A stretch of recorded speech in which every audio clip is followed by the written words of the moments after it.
በርከት ያሉ ጉዳዮች ቢኖሩንም በአራት ዋና ጉዳዮች ላይ ብቻ ትኩረት ብናደርግ ብለን አስበናል። ሌሎች ተጨማሪ መረጃዎችም አሉ፣ አጫጭር መረጃዎች፣ እነሱንም ወደ እናንተ እናደርሳለን። በአራት ግን አንኳር የሆኑ ጉዳዮች ዛሬ ለዕለቱ ይዘን መተናል። በኢትዮጵያ ውስጥ አራት ዋና ጉዳዮች ናቸው፣ ለኛ ጠቃሚ ናቸው ከአማራው አንጻር ብዬ የምመለከታቸው። በነዛ ጉዳዮች ላይ ነው ቆይታ የምናደርገው። አንደኛው እና አብይ አህመድ ያወጁት አዲስ ነዳጅን አስመልክቶ አዲስ የሰጡት መግለጫ ነው። ለምን ይሄ መግለጫ አስፈለገ የሚለውን እናነሳለን።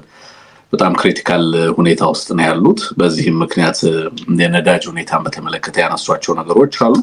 በጣም መጠነ ሰፊ ተጋድሎ ሲደረግ ውሏል። ዛሬ ባህር ዳር ዙሪያን ጨምሮ በባህር ዳር 10 ኪሎ ሜትር ዙሪያ እንዲሁም በበርካታ አካባቢዎች ላይ በርካታ ተጋድሎ ሲደረግ ነበር። በርካታ ከተሞች ላይ እንደዚሁ ፋኖች ሌሊቱን ኦፕሬሽን ሰርተው በርካቶችን የማረኩበት፣ በርካቶች እንደዚሁም በተለይ ከአገዛዙ ጋር ያሉና የሚሰሩ ኃይሎች ላይ እርምጃ ወስደናል የሚል ማስታወቂያዎች ለእኛም ተልከውልናል፣ አይንም መግለጫዎች ተልከውልናል። በርካታ አካባቢዎች እንደዚህ ውጊያዎች ሲካሄዱ መዋላቸውን ሰምተን አራት ዋና ጉዳዮች ላይ አንሙት እንዳልኩት የዚህ የሳውዲውን በመረጃ ደረጃ ሳውዲ ላይ ያለውን ሁኔታ ሂውማን ራይትስ ዋችም ይዞት ስለወጣ እንደው እሱን ብናስቀድም መጀመሪያ ላይ አጠር አድርገን መረጃውን ብናደርስ ጥሩ ነው። እዛ ያሉ ወንድሞችን ለመታደግም ይረዳል ብዬ ስለማስብ ነው። በህብረተሰቡ ዘንድ ግንዛቤ እንዲያዝበት በአንድ በኩል፣ በሌላ በኩል አገዛዙ ላይም ጫና ለማድረግ በተለይ በሪያድ የሚገኙ የኢትዮጵያ ኤምባሲ ሰዎች ምናልባት እንግዲህ ሰው ናቸው ብለው ኢትዮጵያውያኑን እንደ ሰው ከቆጠሯቸው የሚያደርጉት ነገር ካለ እንደው ያንን ጫና ለመፍጠር ይረዳ ይሆን ብዬ ስለማስብ ነው። ግን ከኢትዮጵያ መንግስት በላይ በኢትዮጵያውያኑ የሞት ፍርድ ተፈርዶባቸው ተራቸውን እንዲጠብቁ ሆነው በእንደዚህ አይነት አሳዛኝ ሁኔታ ውስጥ በመኖራቸው በመንግስት ላይ ጫና ይደረግ ብሎ የጠየቀው ሂውማን ራይትስ ዎች መሆኑን ስትሰማ በጣም ታዝናለህ በእውነት። እና እንደው እሱ መረጃ ብታደርሰንና በሱ ብንጀምር ደስ ይለኛል። መልካም። እንግዲህ ዛሬ የሂውማን ራይትስ ዎች ዛሬ ያወጣው መረጃ የሚያሳየው ከምንም በላይ በሳውዲ አረቢያ የኢትዮጵያውያን ግድያ፣ የኢትዮጵያ ስደተኞች የግድያ እርምጃ መቆም አለበት በሚል ነው መረጃውን ያወጣው። እንደ መረጃው ከሆነ በተለይ 65 የኢትዮጵያውያን ስደተኞች ሳውዲ አረቢያ ውስጥ በተለይ ከአደንዛዥ እጽ እንቅስቃሴ ጋር በተያያዘ ድራግ ሪሌትድ ኦፌንስስ ነው የሚለው፣ ከዚህ ጋር በተያያዘ የሞት ፍርድ ተፈርዶባቸው ሞታቸውን እየጠበቁ እንደሆነ የሚመለከት መረጃ ነው ያጋራው። በተለይ የሳውዲ ባለስልጣናት ሶስት ሰዎችን ኤፕሪል 21 ማለትም የዛሬ ሳምንት ገደማ የሞት ፍርድ መፍረዳቸውን የተመለከተ መረጃ ነው። ነገር ግን በአጠቃላይ ኢትዮጵያውያን ስደተኞች እንደምታውቀው ሳውዲ አረቢያ ያሉ የገልፍ ሀገራት ላይ ያሉ በርካቶች በተለያየ ጊዜ ህገወጥ ስደተኞች በሚል በስፋት ወደ ኢትዮጵያ እንዲመለሱ ይደረግ ነበረ። አገዛዙ ራሱ የዜጎች ተቆርቋሪ መምሰሉን ያሳይበት የነበረ ህገወጥ ስደተኛ የተባሉትን ወደ ኢትዮጵያ ማጓጓዝ እንደ ትልቅ ቁም ነገር የኢትዮጵያ አየር መንገድ የቲኬት ነፃ ቲኬት ችሎ እያመላለሰ ነው በሚል በስፋት ይቀርብ የነበረ ነው። እንግዲህ የዚች ሀገር ዕጣ ፈንታ የኢትዮጵያውያን ዕጣ ፈንታ በሞት ቀጠና ውስጥ መጓዝ አይቀሬ ሆኗል እንደምታውቀውና የመንን የሚያክል ባለፉት 20 ዓመታት በታወጀ ጦርነት የመፍረስ አደጋ ውስጥ ባለች ሀገር በጣም በርካታ ስጋቶች ባሉባቸው ሀገሮች ውስጥ ሁሉ ኢትዮጵያ ውስጥ ከመኖር ይልቅ ወደ እነዚህ ሀገራት መሄድ የሚሉት ነገር አለ ተጓዦቹ። ቀን ከደረሰ ዛሬም ትሞታለህ፣ ቀን ከደረሰ ባህር ውስጥ ትገባለህ፣ ወይ ሳውዲ አረቢያ ሄደህም ትታሰራለህ፣ ወይ ሳውዲ አረቢያ ሄደህም ትታሰራለህ፣ ትገደላለህ። ነገር ግን ቀን ካልደረሰ ምንም አትሆንም፣ ቀን ከደረሰ ግን አዲስ አበባ ተቀምጠህም ትሞታለህ የሚል ግንዛቤ መያዙን በተለያየ ጊዜ እንሰማለንና ከነዚህ ሁኔታዎች በመነሳት በርካታ ኢትዮጵያውያን ኢትዮጵያን ለቆ መውጣት፣ ኢትዮጵያ ውስጥ ከመኖር የትኛውንም የሞት አማራጭ የትኛውንም የሞት አጋጣሚ መጋፈጥን መርጠው የሚንቀሳቀሱባት ሀገር መሆኗን በተደጋጋሚ ተመልክተናል። ከሞያሌ ኬንያ እስከ ደቡብ አፍሪካ ድረስ ያለ የእግር ጉዞ፣ በዚያ ውስጥ የሚፈጸም የሰብአዊ መብት ጥሰት፣ በዛ ውስጥ በርካታ ስቃዮችን የሚያልፉ ኢትዮጵያውያንን ታሪክ እናውቃለን። በጅቡቲ መስመር እስከ የመን፣ በሊቢያ እስከ ሳውዲ አረቢያ የሚደረግ በጣም ዘግናኝ የሆነ ጉዞ በስፋት ስናቀርበው የነበረ ነውና በተለይ ዛሬ ግን የሂውማን ራይትስ ዎች ያቀረበው ሪፖርት የሚያሳየው 65 ኢትዮጵያውያን በሳውዲ አረቢያ የሞት ቀናቸውን ወይም የሞት ፍርዳቸውን እየተጠባበቁ ነው የሚል ነውና ከዚህ ጋር ተያይዞ በተለይ የሳውዲ አረቢያን መንግስት ጸጥታ አካላት እዛ ጋር ተያይዞ ያለባቸውን የሰብአዊ መብት ጥሰት ሁኔታ እነዚህን የመሰሉ ነገሮችን በሙሉ ይዳሰሳል። ነገር ግን ዋንኛው ኢትዮጵያውያን ወደ እነዚህ ሀገራት እንዲህ አይነት መረጃ ወደሚሰማባቸው ሀገራት እንዲህ አይነት ጭካኔ ወደሚሰማባቸው ሀገራት ለምን ይሄዳሉ ከተባለ ኢትዮጵያ ውስጥ ከመኖር በኢትዮጵያ አገዛዝ ስር ከመኖር እንዲህ ያለን ሞት የመጋፈጥ አማራጭ የኢትዮጵያ ወጣቶች ጣፈንታ የኢትዮጵያውያን ጣፈንታ መሆኑን የሚያሳይ ስለሆነ ኢትዮጵያውያን እንዲህ አይነት አማራጭ ውስጥ እንዲገቡ ያደረጋቸውን አገራዊ ፖለቲካዊ ኢኮኖሚያዊ ማህበራዊ ሁኔታ የመመልከት ጉዳይ የመተንተን ጉዳይ ከዚህ የተነስቶ መፍትሄ መፈለግ ጉዳይ ትልቅ ጉዳይ ነው ብዬ ነው የማስበው።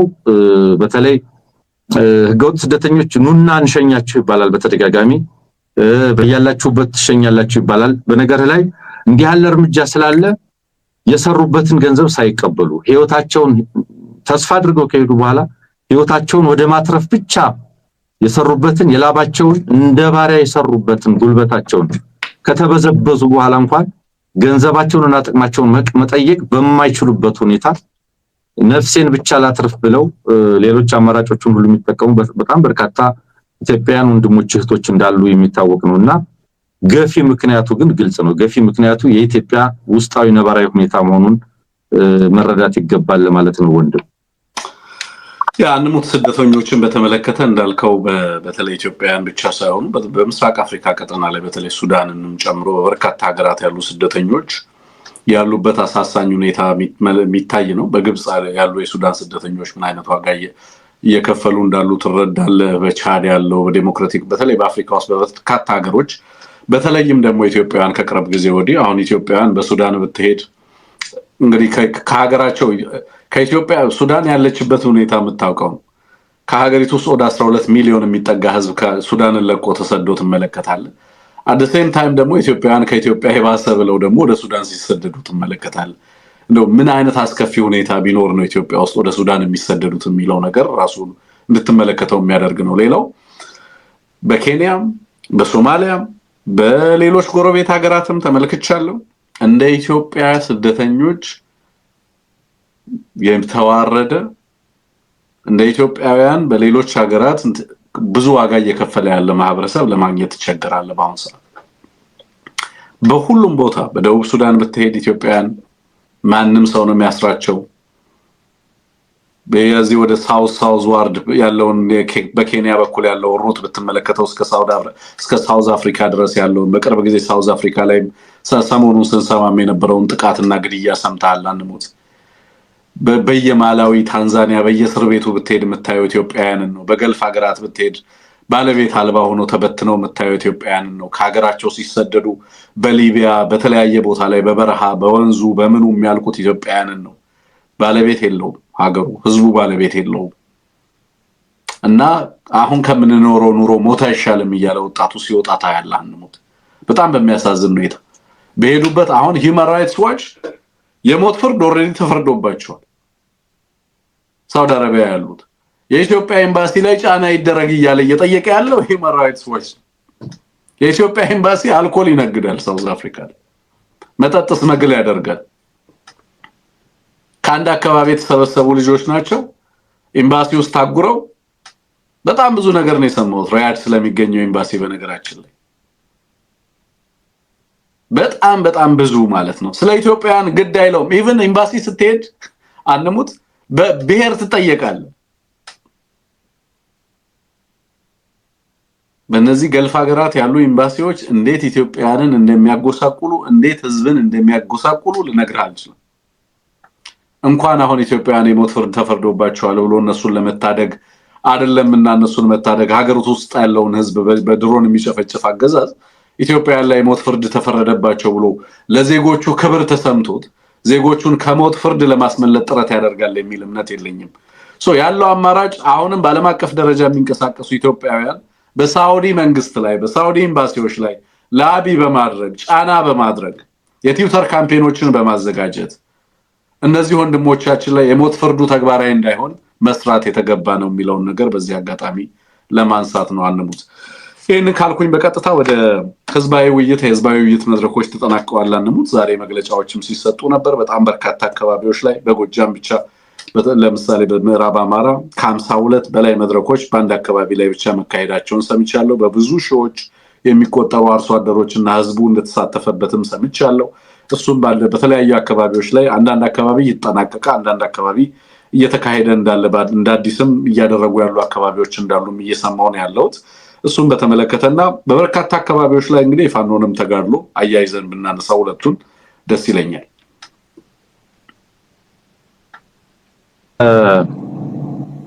የፋኖ መድረኮች ቀጥለዋል፣ የህዝብ መድረኮች ቀጥለዋል።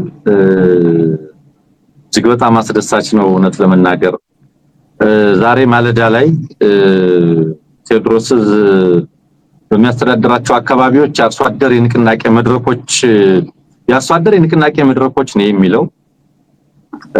የሚገርም ነገር ዛሬ ከሰዓት በኋላ እዚህ ከመግባታችን በፊት አንዳንድ መረጃዎችን ስከታተል ደግሞ የወጣቶች የንቅናቄ መድረክ ተጀምሯል በፋኖ በኩል። እስከዛሬ የነበረው የአርሶ አደሮች የንቅናቄ መድረክ ነው፣ እሱ ቀጥሏል። አንዳንድ የተጓደሉ አካባቢዎች ላይም ቀጥሏል።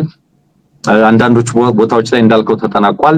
ለምሳሌ ቴዎድሮስ ጎጃም ላይ በ52 መድረኮች በስኬት መጠናቀቃቸውን ቀጥሏል። ግን 52ቱ ናቸው እንጂ የተጠናቀቁ 52ቶቹን አለ እንጂ ዛሬ ከሰዓት በኋላም የተለያዩ አካባቢዎች ላይ በተለይ አንዳንድ ቦታዎች ላይ አገዛዙ እንቅፋት ሲፈጥርባቸው የነበሩ ቦታዎች ላይ ሳይቀር አስቻይ ሁኔታ በመፍጠር ምክክር መድረኩ መቀጠሉን የሚመለከት ነው። እነዚህ 52 መድረኮች እንግዲህ በአንድ ቀጠና ብቻ ግን ወደ 40 ሺህ የሚጠጋ ህዝብ የተሳተፈባቸው የአርሶ አደር መድረኮች መካሄዳቸውን የተመለከተ መረጃ ወጥቷል። በተለይ በተደራጀ የፖለቲካ ስራ የአማራ ህዝብ የፖለቲካ ግንዛቤ ይዳብራል፣ ህልውናውም ይረጋገጣል በሚል መሪ ቃል ሲካሄድ እንደነበረ ዋና ዓላማውም የጋራ መረዳት ያለው የፖለቲካ ማህበረሰብ መፍጠር እንደሆነ በመረጃው ላይ ተጠቅሷል። በመድረኮቹ ከድርጅት አመራር ጀምሮ የእዝ የኮር የክፍለ ጦርና የወረዳ አስተዳዳሪዎች እንግዲህ በነፃ ቀጠናዎች ማለት ነው መገኘታቸውን በድርጅት ደረጃ የተዘጋጀ ሰነድ በማብራራትና ውይይቱን በመምራት አመራሮች መሳተፋቸውን የተመለከተ መረጃዎች ናቸው የደረሱን። የውይይት ተሳታፊ አርሶ አደሮች በተለይ በቀጣይነት እንዲኖርና ትግሉም ሁሉን ያማከለ እንዲሆን በማሳሰብ አጠቃላይ ከትግሉ አኳያ አመራሩም ድርጅቱም ሊመልሱት ይገባል ያሏቸውን ጥያቄዎች ሁሉ በማንሳት ውይይት መደረጉን የሚገልጽ መረጃ ነው የደረሰን። ከዚህ ጋር ተያይዞ እንግዲህ ማምሻውን ዛሬም የደረሰን መረጃ የሚያሳየው ከአርሶ አደር የንቅናቄ መድረክ በተጨማሪ የወጣቶች የንቅናቄ መድረክ ተጀምሯል። እንደውም አንዳንድ ቦታዎች ላይ የወጣቶች ማህበራት ጭምር በማቋቋም ላይ ለምሳሌ ቋሪት ላይ ዛሬ ሲደረግ የነበረ የወጣቶች ንቅናቄን የጠቀሰ መረጃ ተልኮ ነበረ።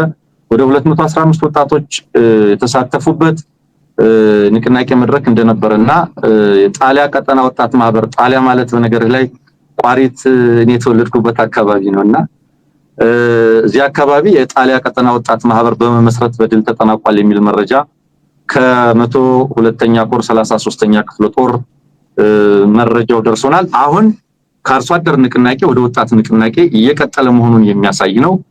ይሄ ትልቅ ትርጉም አለው። ቅድም እንደጠቀስኩልህ መረጃው ምንድነው የሚለው አማራዊ ብሔራዊ ንቃትና አስተውሎት የመፍጠር ሂደታችን ተጠናክሮ ይቀጥላል ነው የሚለው በላኩልን መረጃ ላይና ይሄኛው ስቴትመንት የኔን ቀልብ ገዝቶት የነበረ ነው። አማራዊ ብሔራዊ ንቃት እና አስተውሎት የመፍጠር ሂደት ተጠናክሮ ይቀጥላል ሲባል ምን ማለት ነው? እነዚህ መድረኮች ፋይዳቸው ምን ማለት ነው የሚለውን ነገር እንድናስተውል የሚያደርግ ነውና ብሔራዊ ንቃት መፍጠር በጣም መሰረታዊ ጉዳይ ነው። እንደምታውቁት እንግዲህ የኔ እናንተ ስራም የዚህ አካል ነው። ብሔራዊ ንቃት የመፍጠር ጉዳይ ማለት ብሔራዊ ንቃት ቢኖረን ኑሮ ስለ ራስ ጠልነት አናወራም፣ ስለ ባንዳነት አናወራም። ብሔራዊ ንቃት ቢኖር ኑሮ ራስ በቅነት በተደላደለ መድረክን ብለው ማዕድ ላይ ይገኝ ነበር። ስለዚህ ብሔራዊ ንቃት ማለት በወል ማንነት ላይ ግንዛቤ መፍጠር ነው።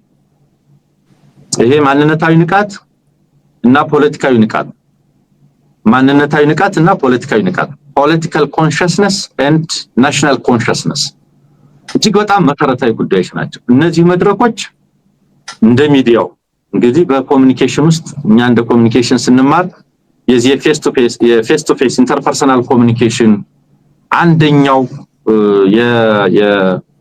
የህብረተሰብ ለውጥ ኤጀንቶች ወይም ኤጀንሲስ የሚሰሩት ስራ ነውና በፌስ ቱ ፌስ ወይም በአዳራሽ ውይይት በሚዲያ በተለያዩ ቱልስ በህትመቶች በምኖች የግንዛቤ መፍጠር ስራዎች በስፋት ይከናወናሉና ከዚያ አኳያ የፖለቲካ ንቃት የመፍጠር ስራዎች የማንነታዊ ንቃት የአማራዊ ብሔራዊ ንቃት የመፍጠር ስራዎች እጅግ በጣም ወሳኝ ጉዳዮች ናቸው።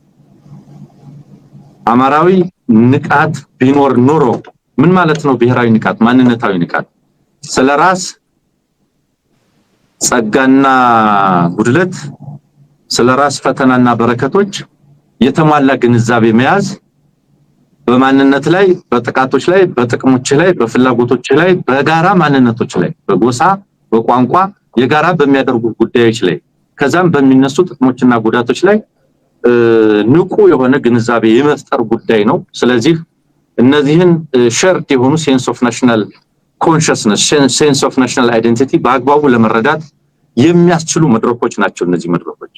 ስለዚህ አማራዊ ብሔራዊ ንቃትና አስተውሎት የመፍጠር ሂደታችን ተጠናክሮ ይቀጥላል ሲል ይሄ የትግሉ ምሰሶ ነው፣ የትግሉ ወለል ነው፣ መሰረት ነው። አማራዊ ንቃት ካልፈጠርን ስለየትኛውም ውጫዊ ጠላት ብናወራ አማራዊ ንቃት ካልፈጠርን ስለየትኛውም የአማራዊ መደራጀት አስፈላጊነት ብናወራ ከንቃት ካልመነጨ በመንቃት ላይ ካልቆመ ስለራስ በቅነት ማውራት አንችልም። ንቃት ከሌለ ራስ ጠልነትን የቱንም ያህል ብንኮን ነው የትም የሚያደርሰን አይደለም።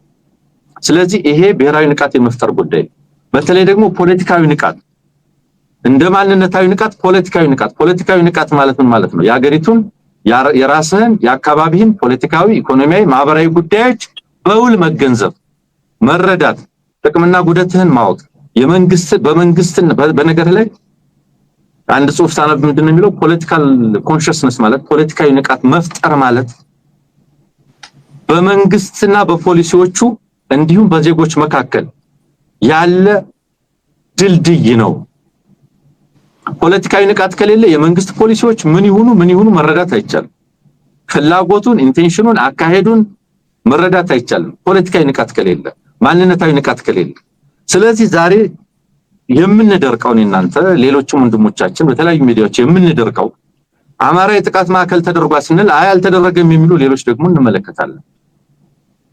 የጥቃት ማዕከል ተደርጓል ማለት ፖለቲካል ኮንሽስነስ ሲኖርህ የማንነት የአይደንቲቲ ኮንሽስነስ ሲኖርህ ስለማንነት ማን ምን እያሰበ እንደሆነ ከማንነት አኳያ ከምትጋራው ማንነታዊ ሁኔታዎች አውዶች አኳያ ነገሮች በምን ሁኔታ እየተፈጸሙ እንደሆነ ከመረዳት አኳያ ስታየው ጉዳትህንና ጥቅምህን ለመረዳት ትችላለህ።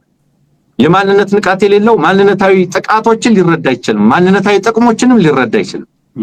ፖለቲካዊ ንቃት የሌለው ፖለቲካዊ ደባዎችንም ፖለቲካዊ ጥቃቶችንም ሊገነዘባቸው አይችልም። የትኛው የፖለቲካ ፖሊሲ የትኛው ኢኮኖሚያዊ ፖሊሲ የትኛው ማህበራዊ ፖሊሲ በምን መልኩ እሱን ያጠቃዋል እሱን ይጠቅማል የሚለውን ነገር ሊገነዘብ አይችልም ያ ንቃት ከሌለ። ስለዚህ እነዚህ መድረኮች እሱን ከማድረግ አኳያ እውነት ለመናገር እጅግ በጣም ጠቃሚ ናቸው። በአንድ ቀጠና እስከ ዛሬ ድረስ ባሉት ቀናት ወደ 40,000 ሰው ተሳትፎ ከሆነ በአራቱ ቀጠና ከመቶ ምናምን ሺህ ሰው በላይ ማለት ነው። ፕላስ አሁን የወጣቶች ንቅናቄ ቀጥሏል።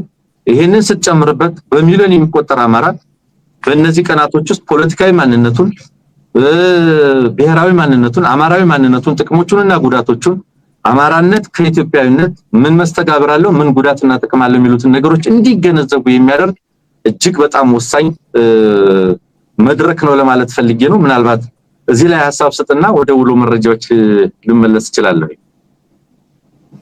አለሙት በጣም ቆንጆ ሐሳብ ነው ያነሳው፣ ደስ የሚል ሐሳብም ነው።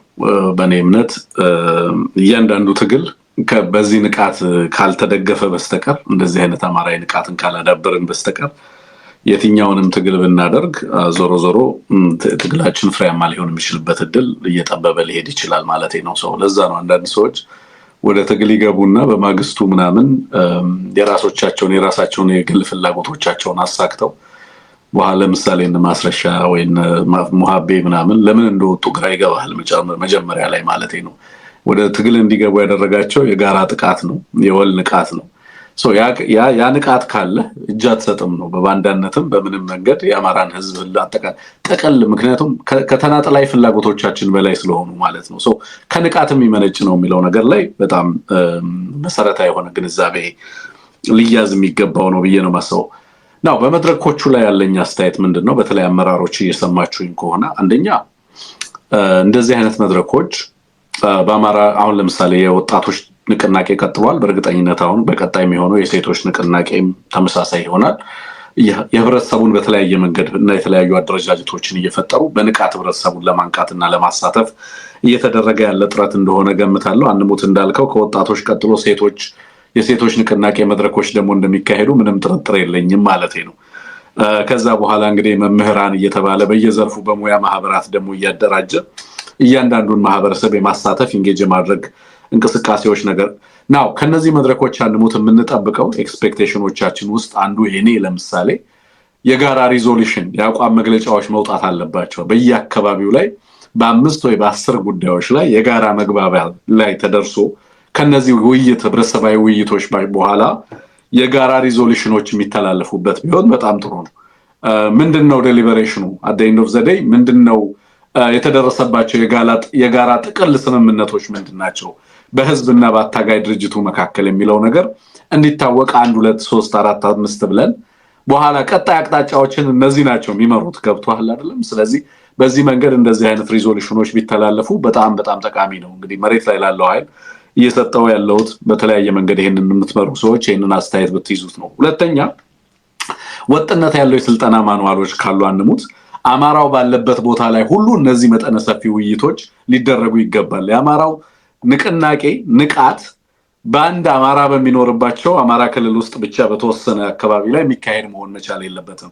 በመላ ዓለም ተመሳሳይ ስምሪቶች መሰጠት መቻል አለባቸው። የዲያስፖራ ንቅናቄ መድረኮች መፈጠር መቻል አለባቸው። በምን ሰነድ ላይ ነው የምንወያየው? እዛ በሚደረጉ ሰነዶች ላይ ነው ይሄም ውይይት መደረግ ያለበት። በአማራ ክልልም ከአማራ ክልል ውጭም አማራ ባለበት ቦታ ሁሉ ተመሳሳይ ጉዳዮች ላይ ውይይት የሚያደርግባቸው መጠነ ሰፊ አጀንዳዎች ተለይተው በሁሉም ቦታዎች ላይ ተመሳሳይ ሪዞሉሽኖች የሚተላለፉበትን ሁኔታ በዚህ ሂደት ህብረተሰቡ የጋራ ቃል ኪዳን እየፈጠረ የሚሄድበትን ሁነት መፍጠር መቻል አለብህ ማለት ነው።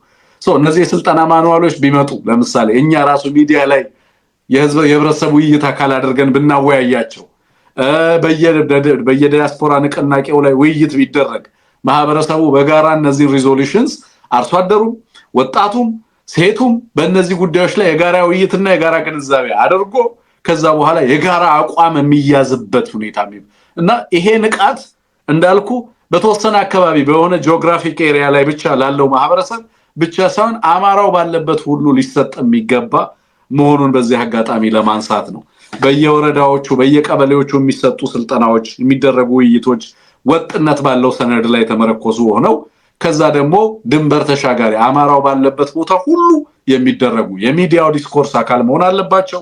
የዩኒቨርሲቲዎች የትምህርት ተቋማቶች ውስጥ ነፃ በሆኑ አካባቢዎች ላይ ውይይት በሚካሄድባቸው አካባቢዎች ላይ በሁሉም ዘርፍ እነዚህ ሰነዶች ተዘጋጅተው ለሁሉም ህዝብ መውረድ ያለባቸው መስሎ ስለሚሰማኝ ነው። በዛ ረገድ አቅጣጫ ቢቀመጥበትና ቢሰራበት ደግሞ የበለጠ ውጤት እናያለን ብዬ ስላሰብኩኝ ነው። አንሙት ከዛ ውጪ ያነሳቸው ነገሮች ላይ ሙሉ መስማማባቸው ናቸው። ወደ ቀጣዩ ጉዳይ እንለፍ። ከዚህ የፋኖ የዕለታዊ ውሎን በተመለከተ ነው አንሙት መረጃ የምናጋራው። ምን አዳዲስ ነገሮች አሉ? በባህር ዳር 10 ኪሎ ሜትር ርቀት ላይ እንደዚህ ውጊያ ሲደረግ እንደነበረ በርካቶችም መማረካቸውን የምስል ማስረጃም ጭምር ደርሶናል። ምናልባት ሳተላይት ላይ የምትከታተሉን ሰዎች ካላችሁ በቀጥታ በሳተላይት እነዛን ምስሎች ማሳየት የምንችል መሆኑን በዚህ አጋጣሚ ገልጻለሁ። ቴክኒሻኖቻችን በኋላ ላይ እንደዚህ አይነት ነገሮችን እያካተቱ ፕሮግራሙን ሪራን ያደርጉታል። መልሰው አድማጭ ተመልካቾቻችን እንዲያዩዋቸው ሊያደርጓቸው ይችላሉ፣ ቪዲዮዎቹን እያካተቱ ማለት ነው። አንሙት መቀጠል ትችላለህ። ምን አይነት አፕዴቶች አሉ? መልካም እንደተጠቀስከው የፋኖ እንደ ሁልጊዜው ዛሬም በተለያዩ ግንባሮች በተለያዩ አቅጣጫዎች ላይ ውጊያዎች ሲያደርግ ነው የዋለው። አንተ እንደተጠቀስከው የቴዎድሮስ ዕዝ 102ኛ ኮር ከባህር ዳር 10 ኪሎ ሜትር ርቀት ላይ የአንዳሳ የምትባል ከተማ አለች። ከባህር ዳር 10 ኪሎ ሜትር ርቀት ነው። እሷ ላይ በተለይ አገዛዙን ኃይል በመደምሰስ ተቆጣጠር ያለው የሚል መረጃ ደርሶናል። እንግዲህ 102ኛ ኮር 22ኛ ክፍለ ጦር ነው በዚህ በጠዋት መቆጣጠር መቻሉን ያሳወቀን። በተለይ ጣና ሐይቅ አካባቢ ከባህር ዳር ታብሎ ማለት ነው ከ2000 በላይ ማህበረሰብን ሰብስቦ ኮሩ ንቅናቄ መድረክ ሲያደርግ እንደነበረ ገልጿል። ስለዚህ ይህንን የህዝብ ድጋፍ ያገኘው 102ኛ ኮር ዛሬ ሚያዝያ 21 የሚለው በጠዋቱ በከፈተው ተኩስ ሙሉ በሙሉ ያገዛዙን ኃይል በመደምሰስና በማረክ ከተማዋን ተቆጣጠር ያለው ሲል አስታውቋል። በአሃዝ ያስቀመጠልን አለ የተማረኩ በመሳሪያዎች ያገዛዙ ሰራዊት አባላት በጣም በርከት ያሉትን በዝርዝር አስቀምጦ ልኮልናል። በሌላ ረገድ የምኒልክ 303ኛ ሳምነው ኮር አካል የሆነ 14ኛ ክፍለ ጦር በጋዚብላ ወረዳ መቀመጫ አስከተማና ዙሪያው ላይ በተለይ ቅልጥም መስመሪያ የሚባል ቦታ ላይ ነው በአገዛዙ ሰራዊት ላይ እንዲሁም በአገዛዙ በብልጽግና ካድሬ ላይ ድል ተጎናጽፍ ያለው ሲል መረጃ ይላከልን። ትናንትና ነው ይሄ የሆነው። ምሽት ላይ 5 ሰዓት ጀምሮ ከወረዳው መቀመጫ ጀምሮ ወደ ተለያየ ቦታ 5 ሬክሽን የጫኑ ሰራ መኪኖችን አገዛዙ ሲያንቀሳቅስ ነበር። ነገር ግን ክፍለ ጦሯ በዚህ ቅልጥም መስመሪያ በተባለ ቦታ ላይ ደፈጣ ይዞ በመጠበቅ ጉዳት ማድረሱን የሚገልጽ በተለይ ከ5 ያህል መኪኖች ናቸው ራሽን ጭነው ሲንቀሳቀሱ የነበሩት። እሱ ላይ ከፊሉን ራሽን ከጥቅም አድርገናል ሲሉ ልከውልናል። በተጨማሪ ለዛሬ ንጋት ማለት ነው የክፍለ ጦር አንድ ሻለቃ ቃኞች ከሻምበሎችም ጋር አጣምረው ደብረ ወይላ የሚባል አካባቢ ላይ በተለይ በዚሁ በወረዳው መቀመጫ ባስከተማ ቴክኒክና ሙያ በኩል የብልጽግና ሚሊሻና ፖሊስ አባላት ላይ ጥቃት ፈጽመናል ብለውናል። ምሽግ አስለቀቀዋል። 2 ሚሊሻ በማስወገድ 7 ያለቁስለናል የሚል መረጃም ልከውልናል። በነገራችን ላይ የጋዚብላ ወረዳ ካድሬዎችም ወደ ዞኑ መቀመጫ በሰቆጣ ሄደዋል ነው የሚለው መረጃው። ግን መረዳት ያለብን ለረጅም ጊዜ የዋግምራ ብሔረሰብ ዞን እዛ አካባቢ ያሉ ወረዳዎች ለረጅም ጊዜ ትግል የሚካሄድባቸው አልነበሩም ትንግርቱ። አሁን ግን ከሞላ ጎደል አብዛኞቹ ወረዳዎች ላይ ወደ 5 ወረዳዎች ያሉ ይመስለኛል የዞኑ የብሔረሰብ ዞኑ ማለት ነው 5 ወይ 7 አብዛኞቹ ላይ አሁን ውጊያ እየተካሄደ ነው የሚገኝ። ከዚህ ቀደም አልነበረም። አፋብን አሁን የዋግምራ ብሔረሰብ ዞን ውስጥ በመግባት እዛ አካባቢ ያሉ የዋግ ተወላጆችን በማሳተፍ በተለያየ ወታደራዊ አደረጃጀት በመፍጠር ያገዛዙ ኃይል ላይ እርምጃ የመውሰድ እንቅስቃሴዎች ተጠናክረው ቀጥለዋል። እንግዲህ ካድሬዎች ከወረዳ ወደ ዞን መቀመጫው ሰቆጣ እስከሚሸሹ ድረስ እንግዲህ ላስታ ላይ ነው ብዙ ጊዜ ስንሰማ የነበረው። ሰቆጣ ላይ እንዲህ ያለ ነገር አልነበረም። ግን በተለይ ብልጽግና የብሔረሰብ ዞኖች ከዚህ የአማራ ትግል ውጪ እንዲሆኑ ለማድረግ ብዙ ጥረት ያደርግ ነበር። አዊ ላይ ይሄ ፍላጎት ነበረ። ግን ከጠዋቱ ነው የፋኖ ኃይል ተደራጅተው እንኳንስ አዊ ላይ መተከል ላይ የፋኖ ኃይል ተደራጅተው በጣም በርካታ የአገው ምድር ጀግኖች ተደራጅተው ውጊያ ማድረግ የቀጠሉት ገና ከበፊት ጀምሮ ነው። የኦሮሞ ብሔረሰብ ዞንን የዋግምራን ከእንደዚህ አይነት ካማራው ትግል ካማራው አብዮት ውጭ ለማድረግ በጣም በርካታ ጥረት ነው ይደረግ የነበረው። ይሄ ድል ትርጉም የሚኖረው በዛ ደረጃ ፖለቲካዊ ፍላጎቶችን ሁሉ ያከሰመ በመሆኑ ያገዛዝ በጣም በርካታ የዋግ ጀነራሎችን መስመራዊ መኮንኖችን በማሰለፍ የተለያየ ናሬቲቭ በመፍጠር ከዚህ ትግል አካል ውጭ ለማድረግ ብዙ ጥረት ሲያደርግ ነው የነበረው። ነገር ግን የዋግ ልጆች የዋግ ተርቦች በዚህ ደረጃ ከፋኖ ኃይሎች ጋር ተደራጅተው በፋኖነት ተደራጅተው ውጊያ እያደረጉ ቀበሌዎችን እየተቆጣጠሩና እያስተዳደሩ መሆናቸውን የሚያሳይ ነውና ከዚያ አኳያ በጣም ትልቅ ትርጉም ያለው መሆኑን ለጠቅስ ፈልጌ ነው። የጋዚብላ ወረዳ ተደረገው ውጊያ ዝም ብሎ የሆነ ቦታ ላይ እንደተደረገው ውጊያ አድርገን ልንመለከተው አይገባም። በርዕስ ላይ ተቀስከውና አበባው ታደሰ የሌሎች በጣም በርካታ አይነት ሴራ ያለበት ነው እና እሱን የተበጠሰው ልፈልጌ ነው። ሌላኛው ወደ ቴዎድሮስ እዛው 102ኛ ኮርስ ሰሞኑን በጣም ከፍተኛ ውጊያ እያደረገ ነው የሚገኘው።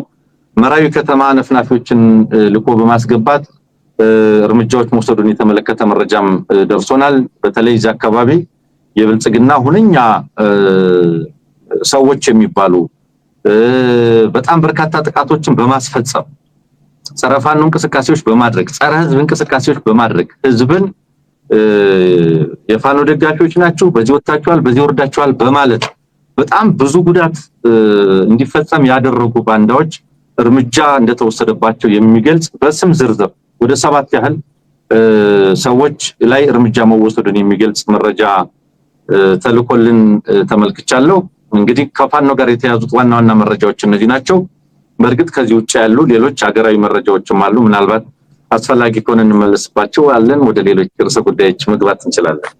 ያ ከእንትን አንፃር ከጊዜ አንፃር አንሙት የሚበቃን ይመስለኛል። እንዳልከው ግን ትግል ከዚህ በፊት ለወትሮ የማይደረግባቸው ወይንም ብልጽግና ከትግል ውጪ እና እንቅስቃሴ ውጪ እንዲሆኑ በአማራውና አብረውት ለዘመናት በኖሩ ነባር ህዝቦችና በአማራው መካከል እንግዲህ ከአማራው ጋር ባህልን፣ እሴትን፣ ሁሉን ነገር የሚጋሩ በእውነት ለመናገር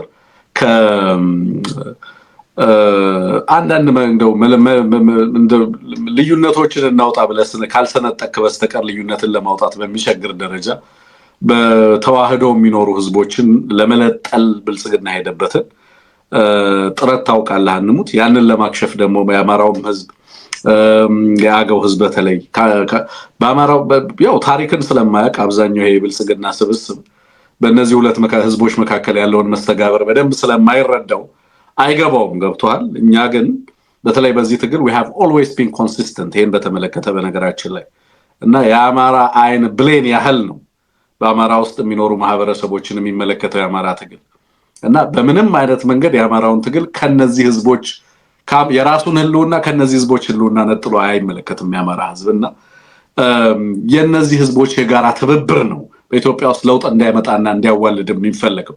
የአማራ ህዝብ ሰላም ከነዚህ ህዝቦች ሰላም ተነጥሎ ሊታይ የሚችል ስላልሆነ የአማራ ህዝብ እድገት ከነዚህ ህዝቦች እድገት ተነጥሎ እና በአንድም በሌላም መንገድ አገውነን ስንል አማራንን ስንል አገውነን በዛ ደረጃ የተዋሃደ ህዝብ ነው። ይሄንን በእነዚህ ሁለት ህዝቦች መካከል ድንጋይና ግርግዳ ለማቆም ጥረት የሚያደርጉ አካላት አይሳካላቸውም ነበር ከመጀመሪያም ጀምሮ ሲባል የነበረው።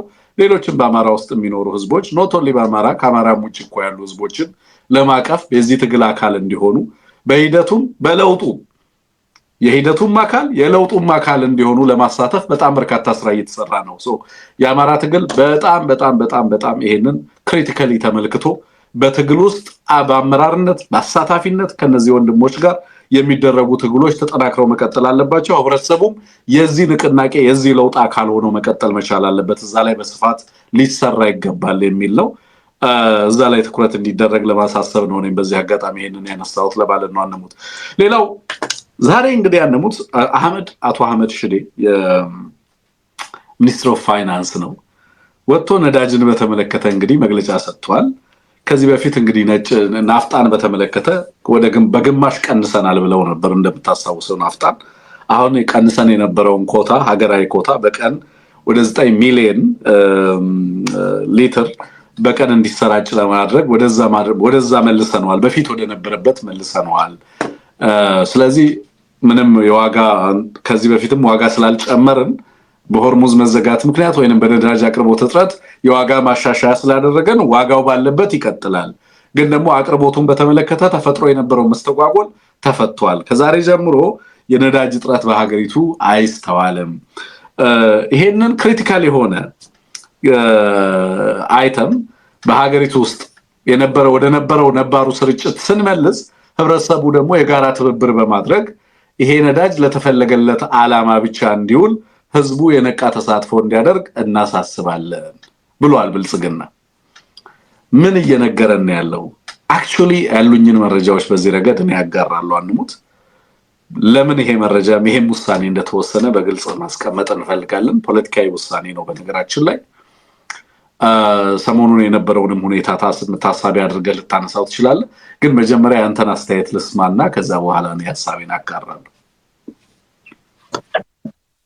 መልካም እንግዲህ መጀመሪያ ትናንትና የአብይ አህመድን አንድ ድምጽ እየሰማን ነው የነበረው። ስንሰማ በነበረው ድምጽ ይል የነበረው ምንድነው? እናንተ ስለ ሰልፍ ታወራላችሁ፣ ስለ ሰልፍ ታወራላችሁ እንጂ ኢትዮጵያ ውስጥ የቆመ መኪና አለ ወይ? የቆመ መኪና የለም ሲል የተናገረዋል። ምናልባት እሱን ሰምተን እንመለስ ሐሳቤን ለመቀጠል። መልካም። እሺ፣ ዓለም ላይ ነዳጅ ችግር አጋጥሟል። ሉፍታንዛ በረራ ቀንሷል። አንዳንድ አውሮፓ ሀገራት 15 ቀን 20 ቀን ከቀጠለ ሙሉ በሙሉ ፍላይት እናቆማለን ብለዋል። የእናንተ አየር መንገድ እንዴት ነው መብረር የቻለው? ይሄን ጠይቅ። ኢትዮጵያ አልሰማም። እኔ እንቅልፍ የለኝም፣ እናንተ ግን ስትጠይቁ አልሰማም። ተሰለፍን ብቻ ነው የምትሉት። ተሰለፋችሁ እንጂ መኪና ኢትዮጵያ ውስጥ አልቆመም። ዛሬ እንቅስቃሴ አለ። እንዴት ሆነ ይሄ ነገር? 100% ተጨማሪ የነዳጅ ኮስት የኢትዮጵያ መንግስት ሰብሲዳይዝ ያዘጋል። ላለፉት 1-2 ወር 27 ሚሊዮን ተረጂ የነበረበት ሀገር 3 ሚሊዮን ገባ ሲባል እንደው እንደ ተራ ዜና ነው እንደሚሰማው። ለነገሩ ዜሮ ቴንክ ዩ። እዚህ ላይ ምንድነው የምትረዳው? በሌሎች ሀገራት የነዳጅ እጥረት ብዙ ነገር ሲያስተጓጉል እኛ ሀገር ሰልፍ ኖረ እንጂ ትራንስፖርት አልቆመም ነው የሚለው ቴክኒሻናችን። ሌላም አንድ የመኪና ሰልፍ ሊያሳየን ይችላል። የመኪና ሰልፍ ማለት ምን ማለት ነው? እነዚህ ነዳጅ አጥተው የቆሙ መኪኖች ናቸው። አልጀዚራ የዘገበው ነው። በነገራችን ላይ አዲስ አበባ ውስጥ ክልሎች ላይ ባጃጆች፣ ታክሲዎች፣ የቤት መኪና አሽከርካሪዎች ምን አይነት ሁኔታ ውስጥ እያሳለፉ እንደሆነ ግልጽ ነው። በወር እስከ 20 ቢሊዮን ብር እየደጎምን ነው። ዓለም ብዙ ነገሩ ተቋርጦበት እኛ በዚህ ደረጃ እየደጎምን እናንተ ለምንድን ነው ማታመሰግኑን? እውቅና ማትሰጡት ነው የአብይ አህመድ ክስ። በነገራችን ላይ በኢትዮጵያ የተፈጠረውን የነዳጅ ቀውስ በተመለከተ አዲስ ስታንዳርድ ባወጣው ሪፖርት ላይ ምንድነው የሚገልጸው? 2 ቀንና 3 ቀን ተሰልፎ እንደዚህ ቆሞ ነዳጅ ለመሙላት መጠበቅ ማለት ምን ማለት ነው?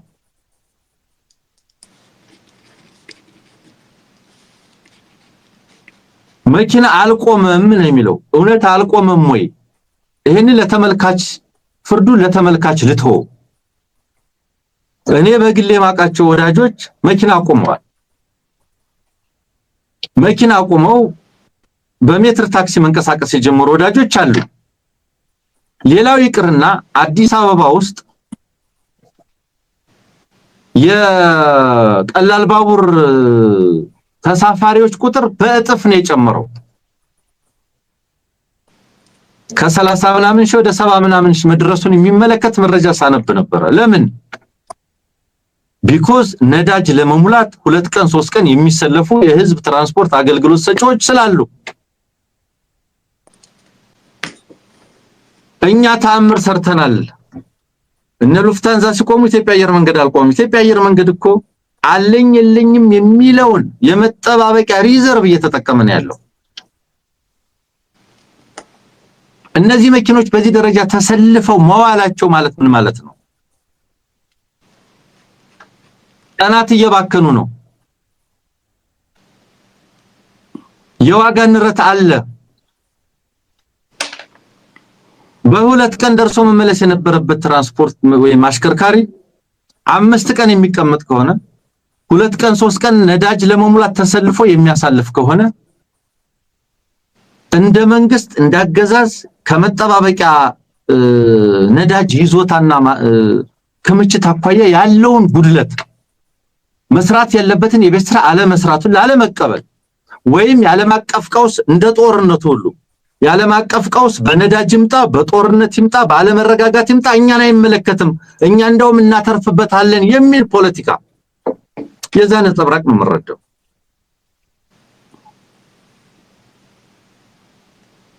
ይሄንን የመሰለ ነዳጅ ለመሙላት 2 ቀን 3 ቀን መሰለፍ እኮ ወደ እያንዳንዱ ሰው ጎጆ ገብቷል። ወደ ማጀት ገብቷል። ለምን ያቅርቦት ሰንሰለቱ ተስተጓጉሏል? ለምን 2 ቀን 3 ቀን መጠበቅ አለበት ነዳጅ ለመሙላት? ይሄው እኛ ፈጥረን አይደለም እናወራው። ይሄው የውጭ ሚዲያዎች የዘገቡት በፎቶ በቪዲዮ የታገዘ ምስል እያየን ያለነው። የንግድ ፍሰት ተስተጓጉሏል። መሰረታዊ የሚባሉ የፍጆታ አቅርቦቶች ምርቶች አቅርቦት ተስተጓጉሏል። ይሄ ምንም ማለት አይደለም ነው ወይ የምንባለው? 100% ስለደጎመን ባለፈው 1 ወር 2 ወር ይላል እሱ እንግዲህ መቼ ነው ሁኔታው? ኤኒዌይ 2 ወር እናርግ ከዛም በላይ እንበለው ነዳጅ ድጎማ አንስቻለሁ ያለ ማገዛዝ ነው። የፍጆታ ምርቶች አቅርቦት በምን ደረጃ ላይ ይገኛል? በጣም በከፍተኛ ሁኔታ እያደገ ባለ አንዳንድ ከተሞች ላይ እኮ 1 ሊትር ነዳጅ 1000 ብር እየተሸጠ ነው ያለው። ይሄ ደህናንን ነው ወይ የሚያስብለው? ምንም አልሆንም ነው ወይ የሚያስብለው? እየደጎም ነው ስለሆነ እነ ሉፍታንዛ ሲቸገሩ እኛ ቀጥለናል ነው ወይ የሚያስብለው? ይሄ መኪና አልቆመም ማለት እውነት መኪና አልቆመም ወይ? መኪና ቆመ የሚባለው ስንት ቀን ሲቆም ነው?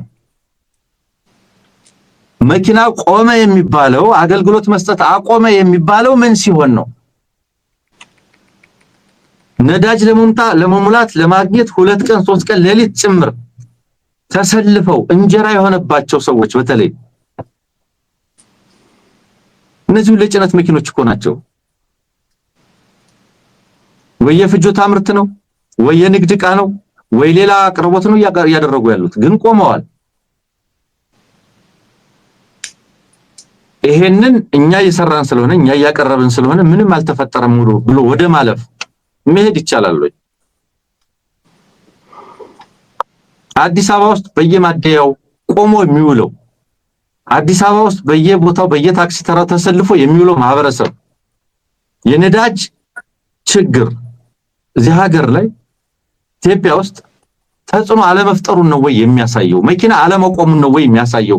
እነዚህ መኪኖች ነዳጅ ለመሙላት 2 ቀንና ከዚያ በላይ የሚቆሙ ከሆነ መኪና አልቆመም ነው ወይ የምንለው? በ2 ቀን እኮ ምን ያህል ገቢያቸው ተቋረጠ? በ2 ቀን እኮ ምን ያህል ጊዜያቸው ተቃጠለ? ስለዚህ ኪሳራ የሚባለው ምን ሲደረግ ነው? በእናብይ ዲክሽነሪ እኔ ያለሁበት ሀገር እኮ ነዳጅ አጀንዳ አይደለም። እኔ እዚህ ያለሁበት ሀገር ትራንስፖርት፣ የግል መኪና፣ የፐብሊክ ትራንስፖርት፣ የመንግስት ምናምን የሚባል አጀንዳ አይደለም። እሽኖት የፐብሊክ ዲስኮርስ አካልም አይደለም።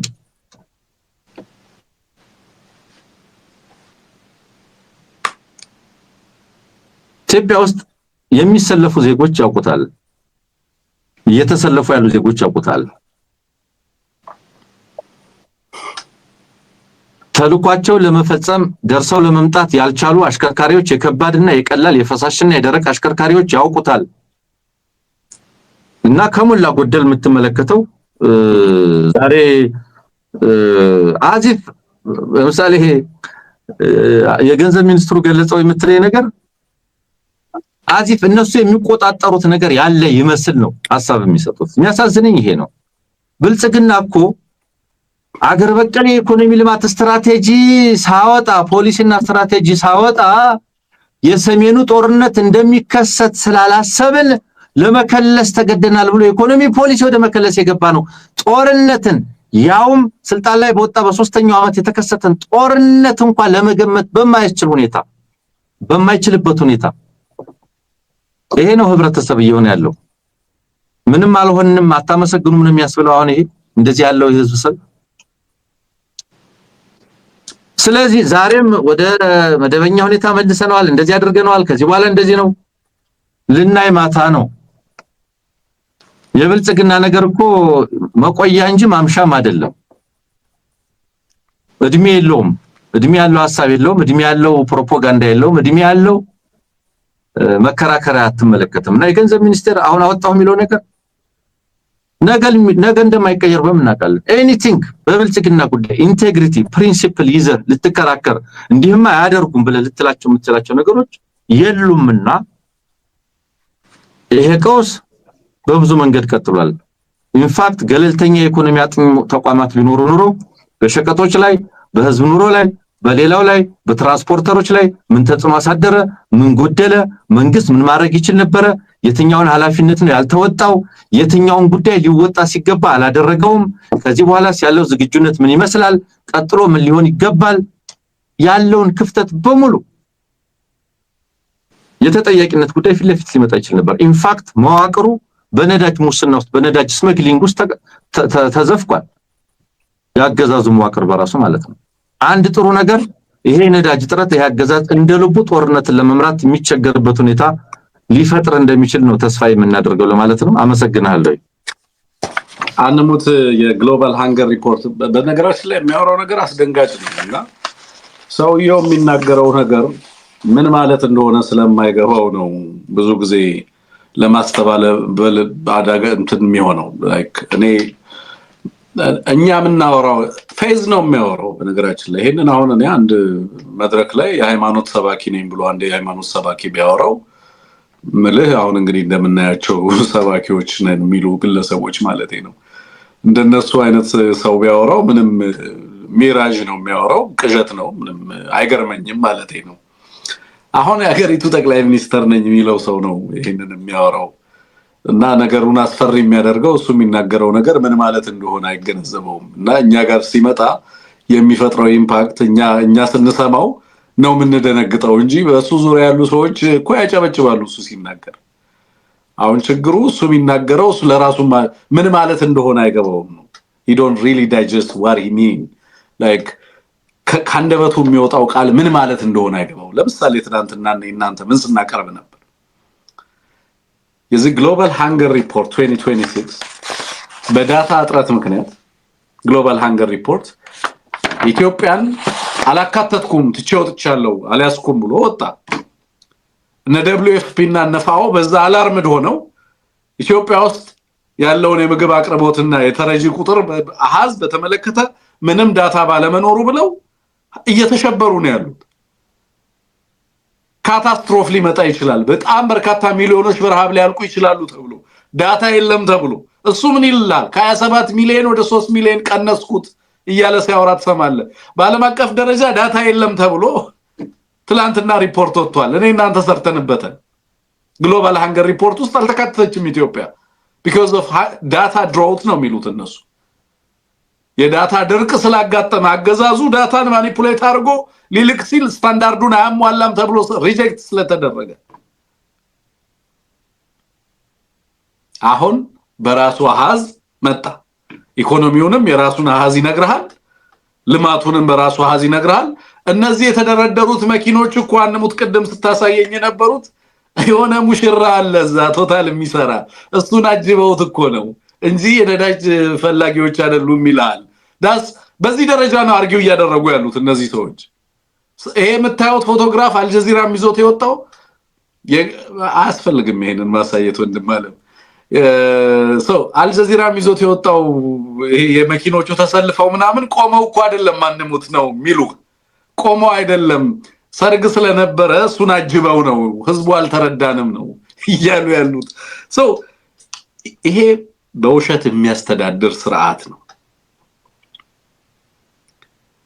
ኦኬ በዚህ ደረጃ ውሸትን መተዳደሪያ ያደረገ በውሸት government by the lie for the lie by lie for lie ምናምን የምትለው ለውሸት የቆመ በውሸት የቆመ በውሸትም ይመራና የሚያስተዳድር ኢንታየር government structure ዴኔው ውሸት የሆነ ስርዓት ነው።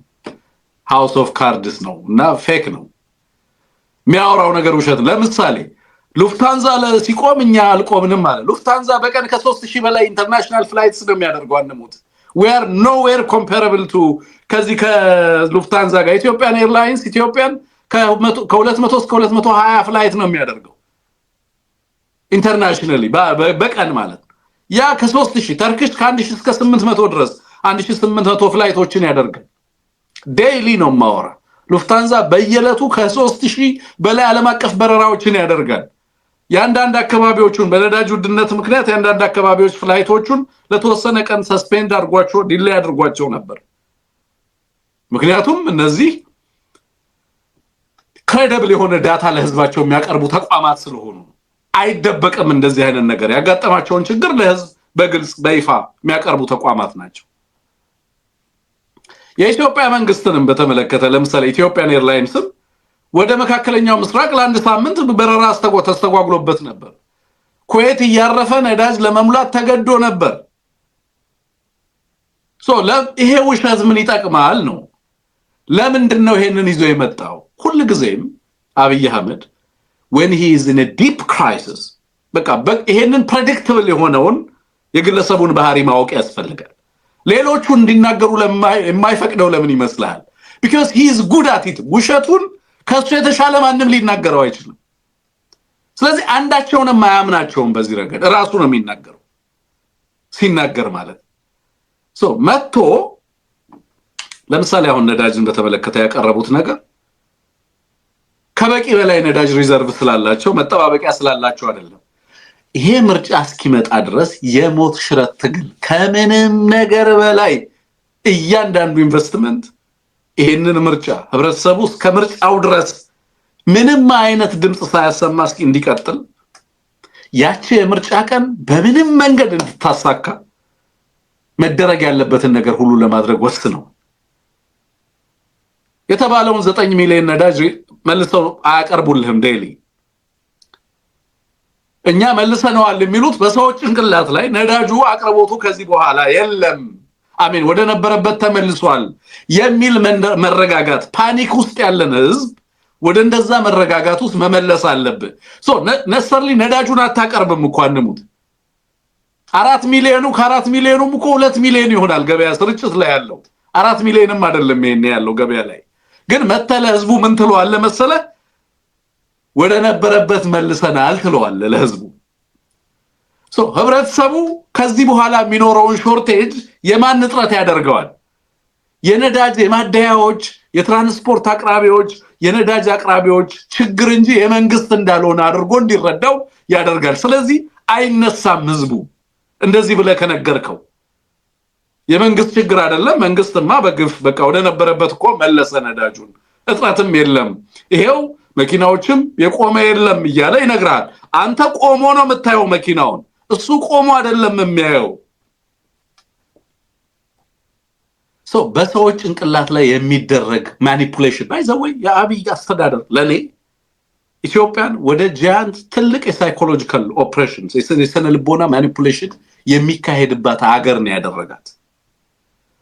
በቃ ህዝቡ ሲራብ ስንዴ ኤክስፖርት አረኩት ለዋለ መጣ ህዝቡ እኮ ረሃብ ውስጥ ነው ሚሊዮኖች በረሃብ ውስጥ ነው ያሉት። አንተ ግን መጣ ምንድነው የምታወራው?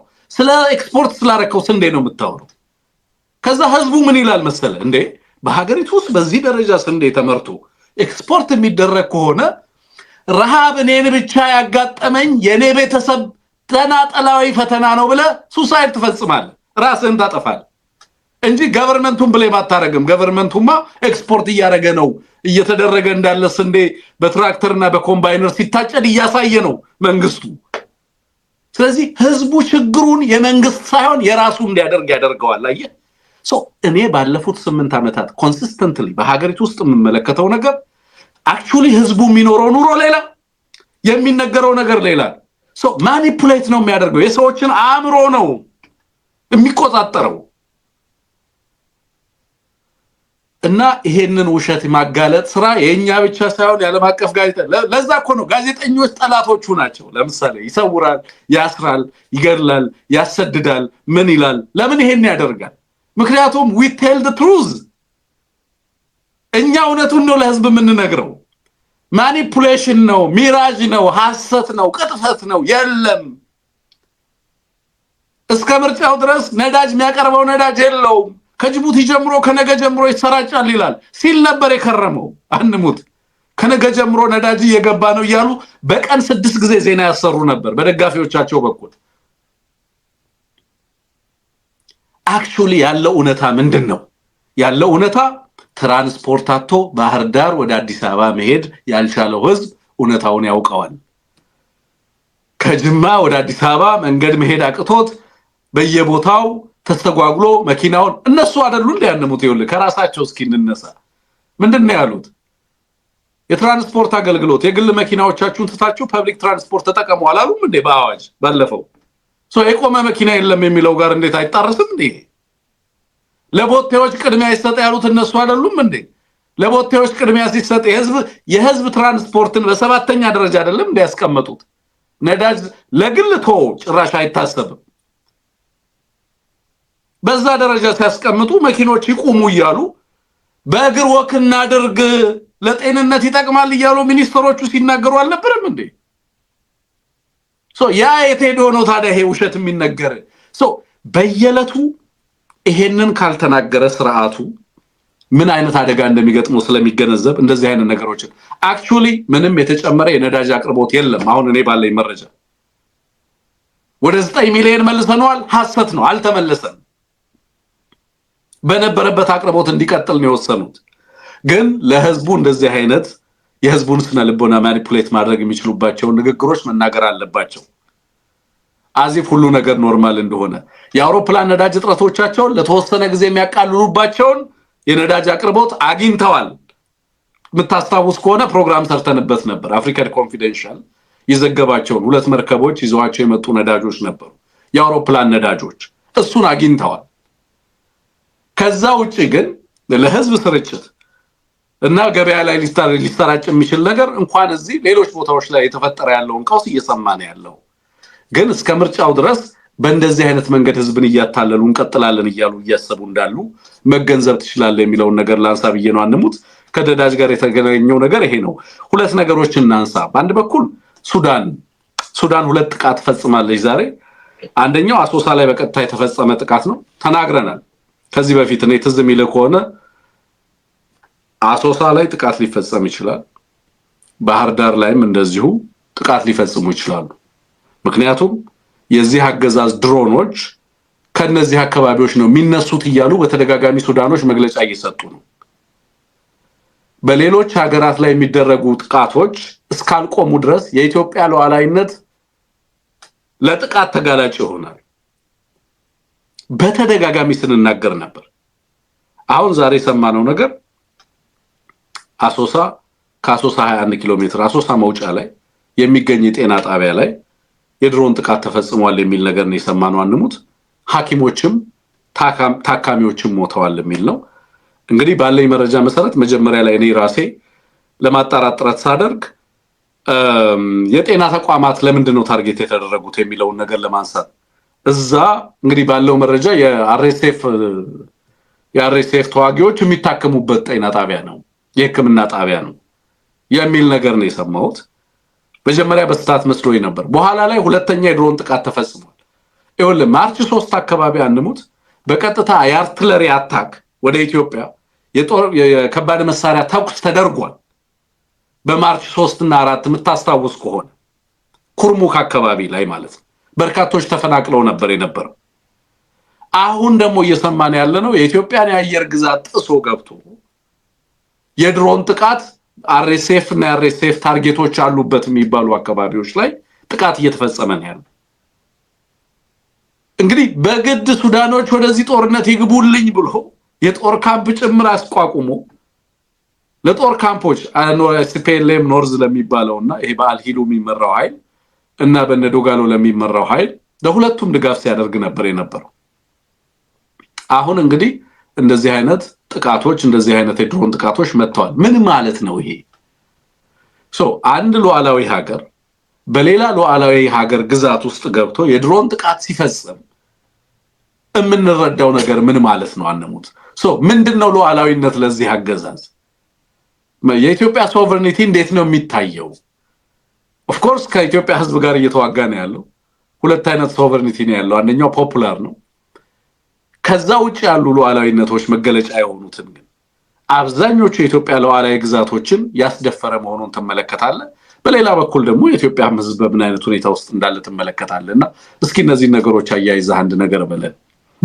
መልካም እንግዲህ የሱዳንን አጠቃላይ ፖለቲካ ወታደራዊ ሁኔታ ስትመለከተው ሱዳን ወደ 2 የተከፈለች ሀገር ሆናለች። በሁለቱ ጀነራሎች በሚመሩ ኃይሎች ፖለቲካሊ ጂኦግራፊካሊ ምስራቁን የሀገሪቱ ወይም የአልቦራድ ኃይል ምዕራቡን የአርኤስኤፍ ኃይል ይዞታል። የተለያዩ የፕሮክሲ ኃይሎች አብረው ተሰልፈዋል። ስለዚህ አጠቃላይ ሂደቱ በየጊዜው እኛም እየተከታተልን እያቀረብነው እንደሆነው ብዙ አይነት ለውጦች ነው እየተመለከትን ያለነው። አሁን አጠቃላይ ስትመለከተው ምን ይመስላል ካልከኝ እኔ በአልቡርሃን የሚመራው የሱዳን ብሔራዊ ጦር በስደት ከነበረበት ፖርት ሱዳን ወደ ካርቱም ከተመለሰበት ጊዜ ጀምሮ አቅሙን እያጠናከረ እንደሆነ ለመረዳት እችላለሁ። ለምሳሌ ዛሬ ላይ የካርቱም አየር ማረፊያ በረራ ዓለም አቀፍ በረራ መጀመሩን የተመለከተ መረጃ ስንመለከት ነበር። በጣም ስትሮንግ ሆልድ የሚባለው የአርኤስኤፍ ማዕከል ላይ ዋንኛው ማዕከሉ ላይ ጥቃት መፈጸም መጀመሩን የሚመለከት መረጃም ስናነብ ነበር። ኑቢያ ተራራ ላይ ማለት ነው። ኑቢያ ተራራ የአርኤስኤፍ ዋንኛው ሁለቱም ኃይሎች ተዋግተዋል። ኤስፒኤልኤም ኖርዝ እና እንደውም አርኤስኤፍ ራሳቸው ሊከፈሉ ይችላሉ የሚሆን ያለው አካባቢ ምክንያቱም ወደ ስበት ማዕከሉ እየመጣ ነው ጥቃቱ። የሱዳን ብሔራዊ ጦር ወደ አርኤስኤፍ የስበት ማዕከል ሄዶ ማጥቃት እየጀመረ እንደሆነ የሚያሳይ ነው። ከዚህ አልፎ ተርፎ የሱዳን ብሔራዊ ጦር ዋንኛ የሚባሉትን ከሚሊሻው ጋር ትብብር አላቸው የሚባሉትን ጉዳዮች መጀመሪያ በግልጽ ሲያስቀምጥ ነው የቆየው። ከኢትዮጵያ መሬት የሚነሳ ጥቃት ከኢትዮጵያ ቴሪቶሪ ጥቃት እየተፈጸመብኝ ነው እያለ በግልጽ ሲከስ ነው የሰነበተው። ይሄንን ሲያደርግ እኔ እናንተ ያልነው ነገር ነበር። ከኢትዮጵያ መሬት እየተጠቃው ነው የሚል የሱዳን ኃይል ኢትዮጵያ መሬት ውስጥ ጥቃት ቢፈጽም ስህተት አይሆንም። ምክንያቱም ከአንተ ግዛት የሚመነጭ ጥቃት እየደረሰበት ስለሆነ። በሌላ ረገድ አሁንም የኃይል ሚዛኑ እየተለወጠ እንደሆነ የምንረዳበት ምክንያት የአርኤስኤፍ ሲኒየር ጀነራሎች እየከዱ ወደ ሱዳን ብሔራዊ ጦር እየገቡ መሆናቸውን የተመለከተው መረጃ ሰሞኑን ስናነበው የነበረ ነው። የአርኤስኤፍ የፕሮክሲ ሰፖርተርስ በውስጥ ጉዳይ ተወጥረዋል። በተለይ ገልፍ ላይ ያሉት በተለይ ደግሞ ኤሚሬትስ ማለት ነው። ከነዚህ ሁኔታዎች በመነሳት ከውስጥ ክፍፍል ጋር ከውስጥ አለመግባባት ጋር ተደምሮ የሱዳን ብሔራዊ ጦር እያገኘ ካለው ሌጂቲሜሲ እና የፓወር ባላንስ ብልጫ ጋር ተያይዞ ከኢትዮጵያ የሚነሳን ጥቃት ዝም ብሎ እንደማይመለከተው ስናነሳን ነበር። በነገራችን ላይ ዛሬ ተጨማሪ የዩኤን ሴኩሪቲ ካውንስል በአርኤስኤፍ በዳጋሎ ወንድም ላይ አልጎኒ ሐምዳን ዳጋሎ የሚባል እሱን ማዕቀብ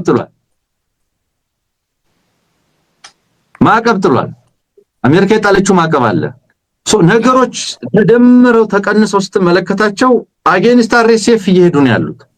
አብይ አህመድ ደግሞ ከአርኤስኤፍ ጋር ነው ያለው። የፕሮክሲ ሆኖ እሱን እየደገፈ ነው ያለው። ማሰልጠኛ ጣቢያ መስርቶ ምን ብሎ እያደረገ ነው ያለው። ይሄ ጉዳይ ዋጋ ሳያስከፍል አይጠናቀቅም ብለናልኛ። ይሄ ጉዳይ ዋጋ ሳያስከፍል አይጠናቀቅም። ዛሬ የአየር ጥቃት ተጀመረ። መጀመሪያ በነ ጌታቸው ጉዲና ኋላ ላይ በነ ጀነራል መሰለ የሚመራ ኃይል እስከ ኩርሙክ ድረስ ዘልቆ በመግባት ሰራዊት ይዞ በመግባት ህዝብም ጭምር ውጡ ብሎ በማፈናቀል ጭምር ወታደራዊ ጣልቃ ገብነቱን በግልጽ አድርጓል። ከኢትዮጵያ መሬት የሚነሳ የድሮን ጥቃት ብቻ አይደለም። ወታደራዊ ጣልቃ ገብነቱ ፊዚካሊ ትልቅ ወታደራዊ ደህንነት አዛዡን በመመደብ ጭምር ያንን ጉዳይ እንዲያስፈጽም ሲያደርግ ነው የነበረው ያካል። ስለዚህ ለዚህ የሚሰጡ ምላሾች የመጀመሪያው ምዕራፍ እየተጠቃው ነው። ከኢትዮጵያ መሬት የሚነሳ ጥቃት የድሮን ጥቃት እየደረሰብኝ ነው። ከኢትዮጵያ መሬት የተነሱ ወታደሮች ጥቃት እየፈጸሙ ነው የሚለው ክስ ነው የነበረው። ሁለተኛው ምዕራፍ ኢትዮጵያ መሬት ውስጥ ይንቀሳቀሳሉ በተባሉ ቦታዎች ላይ አካባቢዎች ላይ ወታደራዊ ጥቃት ማድረስ ነው። ዛሬ እየሰማን ያለነው መረጃ እሱ ነው። በምን ያህል ደረጃ በምን ያህል አድማስ በምን ያህል ስፋት ነው የሚለው እንመለከታለን። ያገዛዙ ልሳን የሆነ ሆርን ሪቪው የሚባል ገጽ ደግሞ የግብጽ ጣልቃ ገብነት በሱዳን ውስጥ የት ድረስ የሱዳንን የእርስ በርስ ግጭት እያባባሰ ነው የሚል አሻግሮ ወቃሽ የሆነ አርቲክል ሲያስነብበን ነው የነበረው። ዛሬ ወደ ሰው ነው የሚጠቁመው፣ ወደ ራሱ አይመለከትም። አንተስ ምን እያደረክ ነው ቢባል አይኔማ ወርቅ ማበጠሪያ ፋብሪካን የገነባሁት እኔማ እኮ ህዳሴ ግድብን ለመጠበቅ ነው የሰራሁት እኔማ እኮ ምንም ያገናኘኝ ነገር የለም ይላል። ኢንፋክት ኦፊሻሊ ብሎ ታያቅ። እኛ ከዚህ የከፋ ነገር እንደሚመጣ ተናግረናል። ትንግርቱ ጥቃት መፈጸም ተኩስ ብቻ አይደለም እኮ በዚህ እርምጃ ምክንያት ከኢትዮጵያ ጋር ደመኛነት አላቸው የሚባሉ መንግስታት ወታደራዊ ጦር ሰፈሮችን እንዲገነቡ ሊፈቀድ ይችላል ብለናል።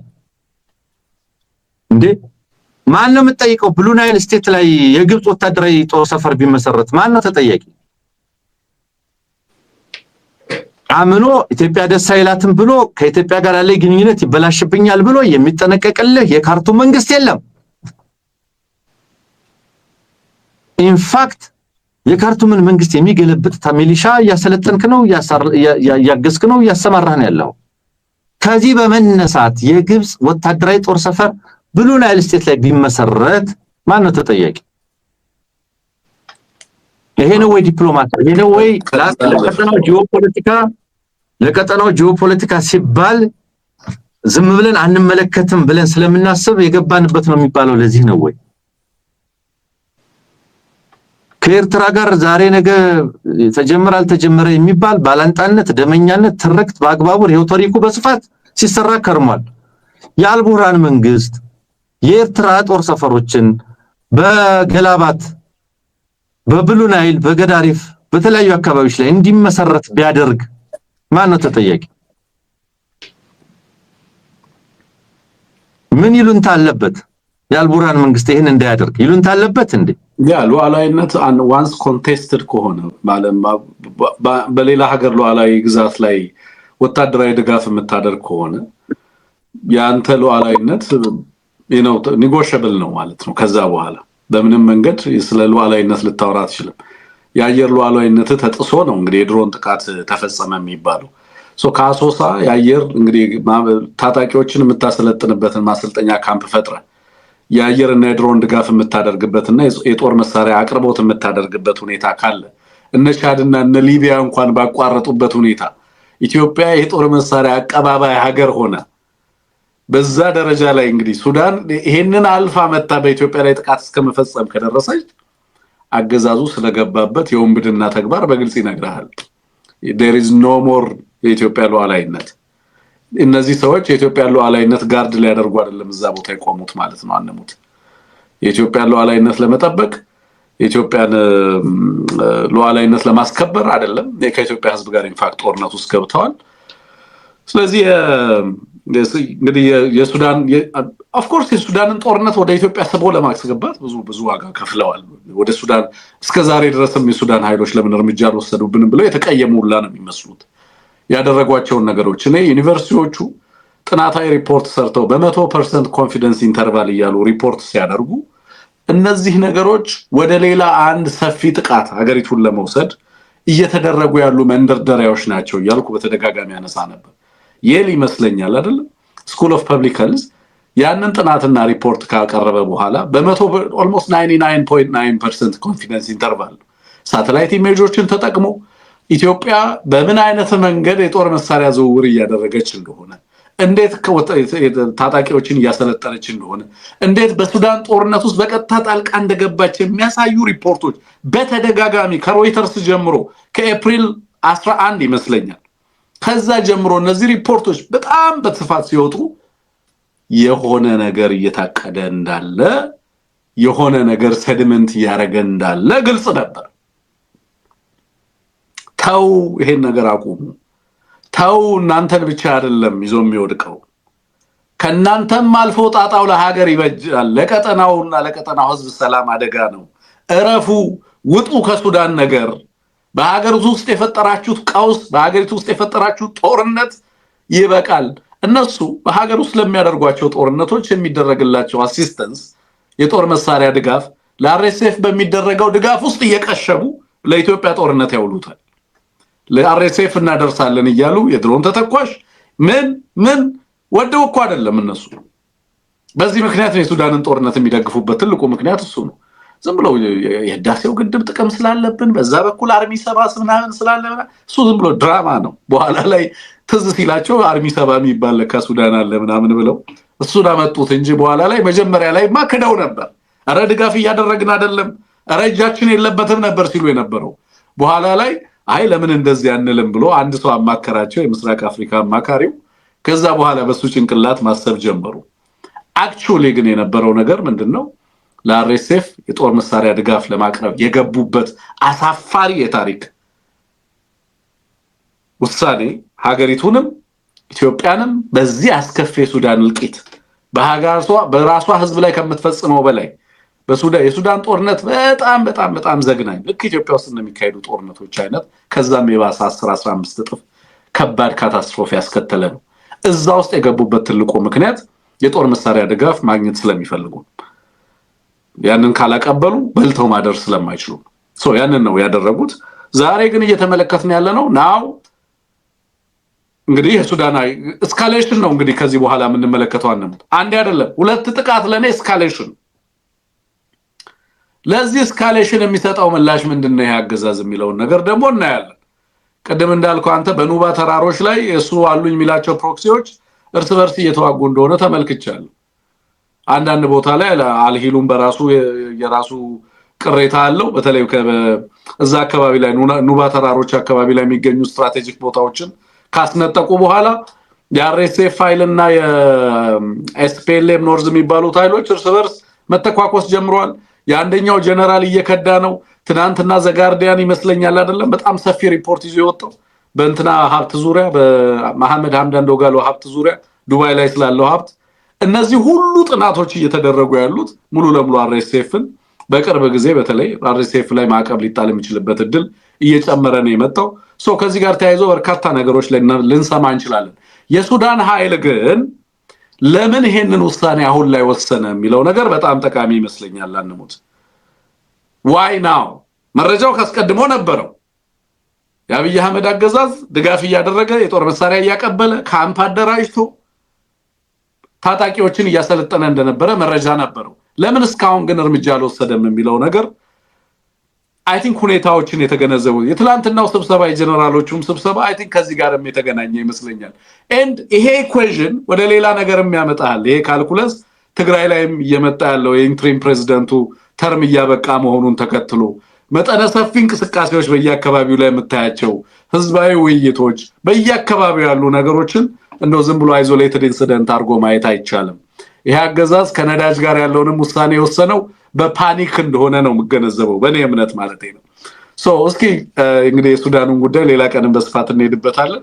የኢትዮጵያ አሳዛኙ ነገር የኢትዮጵያ ሉዓላዊ ግዛት ተጥሶ ሱዳኖች አሁን የአየር ጥቃት በኢትዮጵያ ላይ መፈጸም ጀምረዋል። አንዱ አሶሳ ላይ ነው፣ ሌሎች ቦታዎችም ላይ ሊያደርጉ ይችላሉ።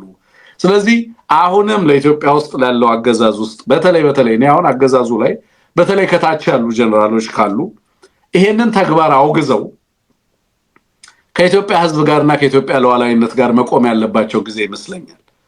ለምንድን ነው የታጠቀ ኃይልን የምንደግፈው? አርኤስኤፍ እዚህ በኢትዮጵያ ምድር ላይ ምን ይሰራል? እኛ ሉዓላዊ ሀገር አይደለንም ወይ ብለው አቋም መውሰድ ያለባቸው ይመስለኛል።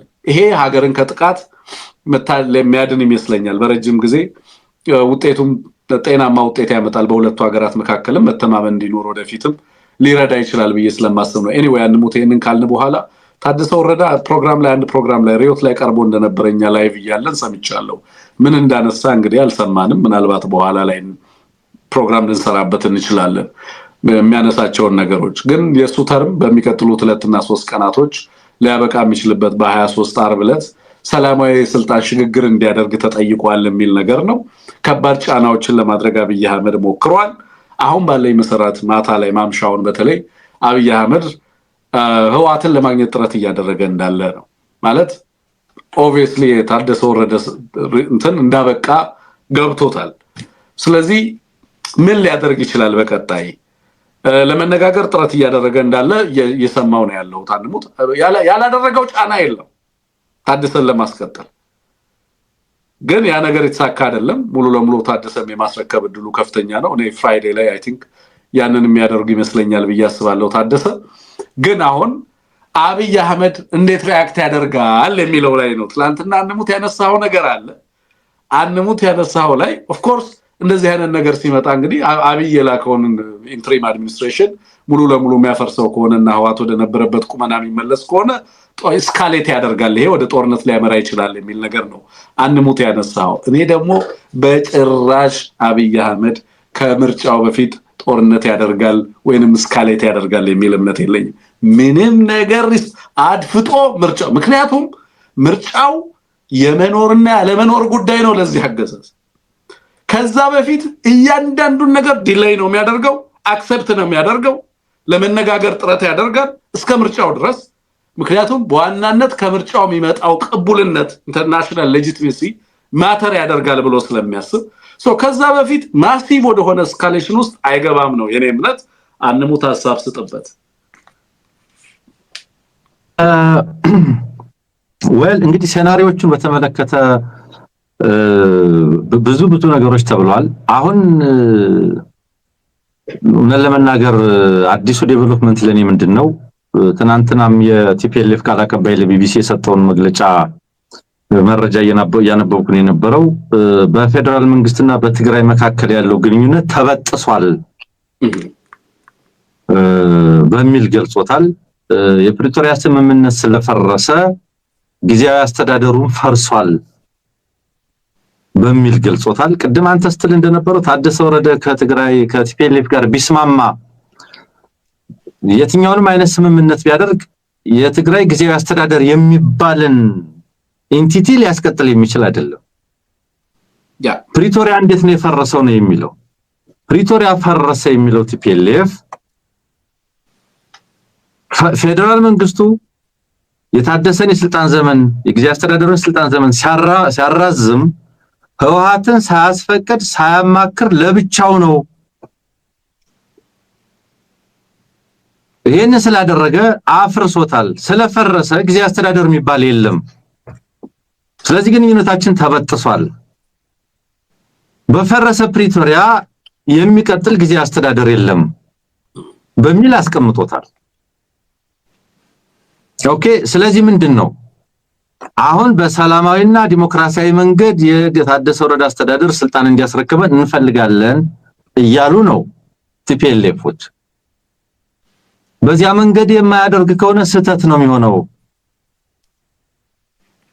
ታደሰ ወረደ ደግሞ በበኩሉ የቀደመውን ሽግግር ምክር ቤት ምንድነው የትግራይ ምክር ቤት እንመልሳለን ማለት አደገኛ ጣጣ ይዞ ይመጣል አሁን ወረዳዎችን ክፍለ ከተሞችን ምኖችን በሙሉ ተቀምጦ አየር ላይ ነው ያለው ተበጥሷል በተባለ ግንኙነት ውስጥ ብቸኛ አያያዥ ሊሆን የሚችለው ህጋዊ ማዕቀፍ ፕሪቶሪያ ነበር የለም አስተዳደራዊና መዋቅራዊ ማዕቀፍ ጊዜ አስተዳደሩ ነበር የለም ይሄ በሆነበት የሚኖረው ግንኙነት ምን አይነት ነው ካልከኝ ኮንፍሊክት ነው ምክንያቱም የፕሪቶሪያ ስምምነት ግጭትን የማስቆም ስምምነት ነው ግጭትን የማስቆም ስምምነት ሲፈርስ ግጭት ይቀጥላል ነው የኔ አርጊውመንት ግጭትን የማስቆም ስምምነት በአንደኛው ወይ በሁለቱ ወገን የሚከበር አትሊስት ኢንፋክት በሁለቱ ወገን መከበር ያለበት ነው መከበር ካልቻለ የማስቆም የሚለው ነገር ወደ ማስቀጠል ይቀየራል ነው ስለዚህ ጊዜ አስተዳደሩ ቢፈርስም ፕሪቶሪያ ቢፈርስም እኔ አሁን ያለውበት ሁኔታ አገራዊ ሁኔታ ቀጠናዊ ሁኔታ ዓለም አቀፋዊ ሁኔታ ስለማይፈቅድልኝ ቲፒኤልኤፍ ትግራይን እንደፈለገ ያርገው እንጂ ምንም አላደርግም ካለ አብይ አህመድ ይሄ ሌላ ምዕራፍ ሌላ ስቴጅ ሌላ ትርጉም ልሰጠው የሚገባ ሌላ ጉዳይ ነው የሚሆነው ቲፒኤልኤፍ ትግራይን ተቆጣጥሯል ነገር ግን ምንም አላደርግም ምርጫ ይካሄድም ይላል ምርጫ ይካሄድም ትግራይ ላይ በግልጽ አስቀምጠውታል እኮ ከምርጫው በላይ ግን ኢምፖርታንት ከታደሰ ወረደ በላይ ለኔ ኢምፖርታንት መሆን የነበረበት ምርጫው አልነበረም ለአብይ ህልውና ትግራይ ላይ ሊደረግ የሚችልበት ነባራዊ ሁኔታ የለም ምክንያቱም የትግራይ መዋቅራዊ ቁጥጥር በማን እጅ እንዳለ ሁሉም ያውቃል ኤግዛክትሊ ስለዚህ ታደሰን ለማዳን ኢንተርቪን አያደርግም ምርጫ ለማድረግ ኢንተርቪን ካላደረገ ታደሰን ለማዳን ኢንተርቪን ማድረግ ምን ያዋጣዋል አብይን ስለዚህ ታደሰን ለማዳን ምክንያቱም ታደሰን ለማዳን በሚል ብቻ አይደለም ኢንተርቪን እንዲያደርግ የሚገደደው በፈቃድህ አንደኛ የወሰንከውን ውሳኔ ሲፈርስ ቆሞ የመመልከት ግዴታ ጊዜ አስተዳደር እድሜው እንዲቀጥል አንድ አመት ብለ ከወሰንክ በኋላ እሱ አይቀጥልም ተብሎ ሲወገድ ቆሞ ለመመልከት መፍቀድ ማን ኦቶሪቲ እንዳለው በሀገሪቱ እንዳለው ትግራይ ላይ ግልጽ ነው ማለት ነው። ማን ስልጣን ግልጽ ሆኖ ይመጣል ማለት ነው። ክሊር ሆኖ ይመጣል ለኢንተርናሽናል ኮሚኒቲውም ጭምር ባይዘው ለኢንተርናሽናል ኮሚኒቲው እየተመላለሱ እኮ ነው አምባሳደሮች። አብይ አህመድ ይልካል ባይዘው አስቻይ ሁኔታና ጊዜው አመቺ ስላልሆነ ለሱ እነዚህን ሰዎች እየጠራ ይልካል። አምባሳደሮችን ይልካል። ተው በሉልኝ፣ አስቆሙልኝ፣ ምናምን በሉልኝ፣ ሰላማዊ ለመምሰል በጣም ጠቃሚ ስለሆነ በዚህ በኩል ጀነራል ተሰበስብና በዚህ በኩል አምባሳደሮችን ሄዱ ይላል። ድምጹን ላይ ያሸለከ ትላንትና አዲስ አለም ቤሌማን ድምጽ ለፍራንስ ፕሬስ ሰጥቶ ለኤፍፒ ሰጥቶ ሰምቻለሁና እያሾሩ ድምጽ ልኮልን ነበር ነው የሚሉት። እንደውም ኤፍፒ ማለት አብይ አህመድ ድምጽ ላከል ሾልኮ በፕሮፐር ዲፕሎማቲክ አናሊሲስ ፕሮፐር በሆነ ዲፕሎማሲያዊ ትንታኔ ውስጥ ቲፒኤልኤፍ ሳልመከር ሳልነገር ሳልዘከር ትግራይ ላይ በፌደራል መንግስቱ ውሳኔ ብቻ የተናጠላዊ ውሳኔ መንግስት ተሾመብኝ። በነገር ላይ ከሱ ጋር ተያይዞ የተራዘመበት የህግ አግባብ ራሱ ብዙ ጭቅጭቅ አለው። ቢቢሲ ብሌኔ ስዩም ጋር ደውሎ ሁሉ በተለይ 2013ን ደንብ የፕሪቶሪያ ስምምነት ማስፈጸሚያ ደንብ መጣሱን ከሱ ሪፈር ማድረጉ አለመተመለከተ ያ መጣቀሱ ስህተት ነው ብላ አይ 2015 ላይ በወጣው ነው ወደ ማለት ነው የገባቸው። ያወጡትን ሪፖርት ራሱ መልሰ ኤዲት አድርገውታል ማህበራዊ ሚዲያ ላይ በጠቅላይ ሚኒስትር ጽህፈት ቤት በኩል ከህግ አኳያ እንኳን ሳይቀር ማለት ነው። ስለዚህ ዲፕሎማቲክ ማህበረሰቡ ማን ነው ፕሪቶሪያን ያፈረሰው የሚል ብዥታ ይኖራል የሚል እምነት የለኝም። ፕሪቶሪያ ከዚህ በኋላ ግጭትን የማስቆም አቅሙ፣ እድሉ፣ ቁመናው፣ ጉልበቱ ተመናምኗል ብቻ ሳይሆን ሞቷል። ቢኮዝ ኦፍ ፕሪቶሪያ ትግራይ ላይ ግጭት እንዳይኖር የማድረግ ሁኔታ አስተያየት ሁኔታ የለም። እውነታው አሁን ምንድነው? ኢትዮጵያ 1980ዎቹ መጀመሪያ ላይ ትመስላለች በእኔ አረዳድ። የሀገሪቱ ብሔራዊ ጦር ትግራይ፣ አማራ ምናምን አካባቢ ይገኛል። ልክ ደርግ የሀገሪቱን ጦር በ1980ዎቹ መጀመሪያ ላይ ኤርትራ፣ ትግራይ፣ አማራ አድርጎ እንደነበረው ሰቆጣ፣ ወሎ ነው የነበረ የሀገሪቱ ጦር፣ ትግራይ፣ አስመራ ነው የነበረ የሀገሪቱ ጦር። ያንን ይመስላል አሁን ያለው ሁኔታ። ቅራኔውም ይመሳሰላል። ውጤቱ ምን ይሆናል? ቀጥሎ ሴናሪዮ ምን ይሆናል? አብረን እንመለከተዋለን ወንድም ማለት። አዎ እንዳልከው ነው። ግን ከባድ ፓኒክ ነው ያለው። ምንም ማድረግ አይችልም። ከምርጫው በፊት ባይዘወይ ትልቁ የዚህ አገዛዝ የሞት ሽረት ጉዳይ ምርጫውን ማስፈጸም ነው። በዚህ ሂደት ውስጥ በርካታ ነገሮችን እስካሌት ላለማድረግ ጥረት ያደርጋል። በጣም አይዲያል ታይም ነው ፖለቲካሊ ኮንሲድ እንዲያደርግ ለማድረግ አገዛዙን በተመለከተ በነገራችን ላይ ይሄንን በተመለከተ እንግዲህ በርካታ ስጋቶችና ውጥረቶች እንዳሉ በአገዛዙ ላይ ትመለከታለህ። የሚዲያ ፕሮግራሞችን ጭምር ሻዶ ባን የሚያደርገው ጋዜጠኞችን የሚያሳስረው በዚህ ውጣውረድ ውስጥ ከዚህ አጣብቂኝ ከዚህ ከመነጨ አጣብቂኝ መሆኑን መገንዘብ እንችላለን። ኤኒዌይ አንሙት ፕሮግራሞቻችን ይቀጥላሉ። በሳተላይት እየተከታተላችሁ ነው ያላችሁ አድማጭ ተመልካቾቻችን፣ ስለምትከታተሉን ደስ ይለናል። በሌሎችም ፕላትፎርም በዩቲዩብን ጨምሮ በርካታ አማራጮች እየተከታተላችሁ ያላችሁ ስለነበረን ጊዜ ከልብ ነው የምናመሰግነው። እንግዲህ የታደሰን ንግግር ደግሞ እንሰማና የራሳችንን ፖለቲካዊ ግንዛቤ እንይዛለን። እናንተም ሰምታችሁት ሊሆን እንደምችል መገመት እችላለሁ። ለነበረን ቆይታ ከልብ ነው የማመሰግነው። አንሙት ባለህበት መልካም ምሽት ይሁንልህ። ለሁላችሁም ባላችሁበት መልካም ጊዜ ይሁንላችሁ። ጤና ይስጥልን።